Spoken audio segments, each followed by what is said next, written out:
పూరా లోకల్. నమస్తే, welcome to పూరా లోకల్. ప్రస్తుతం మనం ఏబీవీపీ మాజీ జాతీయ అధ్యక్షులు మురళీ మనోహర్ గారితో ఉన్నాము. సార్ నమస్తే. సార్ నమస్తే.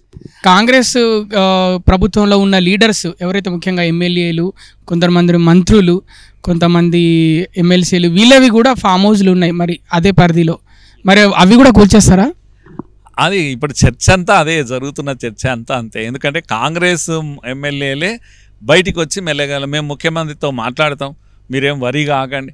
ఏం మాట్లాడతారు మీరు ముఖ్యమంత్రితోటి? మీ ముఖ్యమంత్రే కదా, నడుస్తున్న బుల్డోజర్లు కూడా మీవే కదా, ఏం మాట్లాడతాం అని అంటే వీళ్ళందరికీ ఏదో దానం నాగేందర్ లాంటి వాళ్ళు కొందరు బహిరంగంగా బయటకు వచ్చి మాట్లాడుతున్నారు, ప్రజలతోటి మాట్లాడుతున్నారు, మీడియాతోటి మాట్లాడుతున్నారు, చెప్తున్నారు. కనుక ఏదో ఇబ్బంది ఉంది, ఇంటర్నల్గా ఇబ్బంది ఉంది, కాంగ్రెస్ లీడర్లకే ఇబ్బంది ఉంది.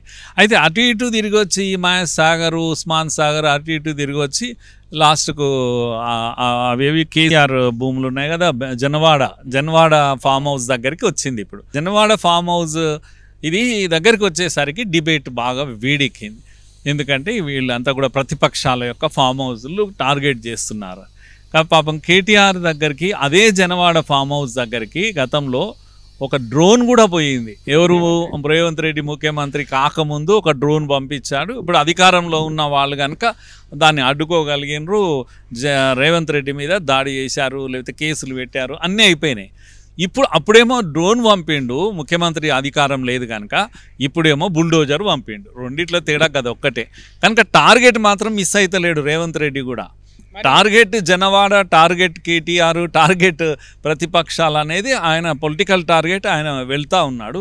మధ్యలో కొన్ని పోతున్నాయి. ఇందులో కొంతమంది మిడిల్ క్లాస్ వాళ్ళవి కూడా 30% వాళ్ళవి పోయినాయి. అక్రమంగా ఉంటేనే పోతాయి, దాంట్లో ఎవరు అనేది తర్వాత విషయం. ఇప్పుడు చర్చ అంతా ఏంటంటే కేటీఆర్ వస్తూ ఊరికే చెప్పకుండా, అప్పుడు చెప్పలేదు ఈ మాట, రఘునందన్ రావు చాలా పర్ఫెక్ట్గా అడిగాడు, అవునాయా నువ్వు ఇప్పుడు చెప్తున్నావు మా స్నేహితుడిది అని, మళ్ళీ అప్పుడు అట్లా చెప్పలేదే అని చెప్పాడు. కనుక ఇప్పుడు స్నేహితుడు అయిపోయింది, దెబ్బకే అది స్నేహితుడిది మారిపోయింది. తాను ఏదో లీజ్కి అన్నట్టు చెప్తున్నాడు. నేనే నిలబడి దాన్ని అవసరమైతే అక్రమ కట్టడం అయితే కూల్చేస్తా అనే కాడికి తన శీల పరీక్షను నిలబెట్టాడు.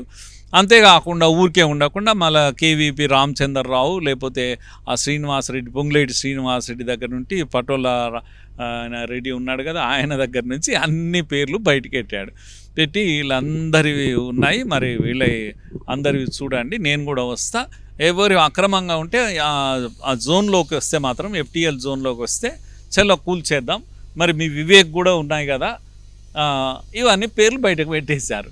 వివేక్ వచ్చి ఏమంటాడంటే, నాదైతే అది ఆ పరిధిలో లేదు, 30 మీటర్ల బయటనే ఉంది, ఎట్టి పరిస్థితి నేను ప్రూవ్ చేస్తా అని. ఇవన్నీ ఇప్పుడు శీల పరీక్షలు జరగాల్సిన అవసరం ఉంది. ఫామ్ హౌస్ అన్నీ కూడా శీల పరీక్షలు జరగాలి.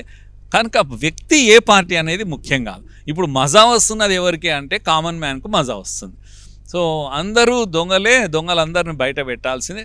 ఇప్పుడు ప్రజలందరూ కోరుకునేది ఏంటంటే, అది కేటీఆర్దా, లేకపోతే దానం నాగేందర్లా, లేకపోతే పొంగులేటి శ్రీనివాసరెడ్డిదా, మాకు సంబంధం లేని విషయం. బుల్డోజర్ ఆగొద్దు అనేది డిమాండ్. ఇప్పుడు బుల్డోజర్ ఆగొద్దు, కావాలంటే తేల్చండి ఒక్కొక్కటిది, ఇది FTL పరిధిలో వస్తుందా రాదా, లేదు ఇది అక్రమమా సక్రమమా తేల్చండి, కానీ బుల్డోజర్ ఆగొద్దు. పోతా పోవాలి, నరుకుతా పోవాలి, మొత్తం చెరువులు నిలబడాలి, కూల్చేయాలి, చెరువులు నిలబడాలి. ఈ ఊర్లో ఈ బోట్లు పడవలు వేసుకొని పోయే పరిస్థితి రాకూడదు. హైదరాబాద్లో ఈ పరిస్థితి ఎందుకు వచ్చింది మరి? కనుక చెరువులన్నీ మీరు కబ్జా పెడితే, నీళ్లు పోకుండా చేస్తే, ఇప్పుడు మొత్తం ఊర్లు మునుగుతున్నాయి. ఊర్లు ఎందుకు మునగాలి? మీ ఫామ్ హౌస్ల కోరం. కనుక ఫామ్ హౌజులు కొట్టుకుపోవాలి, దీంట్లో ఊరంతా నిలబడాలి, క్షేమంగా నిలబడాలి. ఈడ గల్లీలల్లా, దీంట్లో నాలాలుగా అడ్డంగా కట్టారు. ఇప్పుడు నాలాలు పోవడం లేదు. కానీ కామన్ మ్యాన్, పేదోడు, వాడి గుడిసెలు వాడు కొట్టుకుపోతుంటే మీరు తమాషా చూసి 5,000 ఇస్తాం, 10,000 ఇస్తాం, వాడి దస్తే వాడి పిల్లకు, ఇదేంది కథ? కనుక వాని ప్రాణాలు చాలా ముఖ్యమైనవి, మీ ఫామ్ హౌజులు కాదు. కనుక ఫామ్ హౌజులు అన్నీ కూడా అక్రమమైన, ఏవి ఉన్నా కూడా, ఏ పార్టీ వాడి ఉన్నా కూడా కొట్టేయాల్సిందే.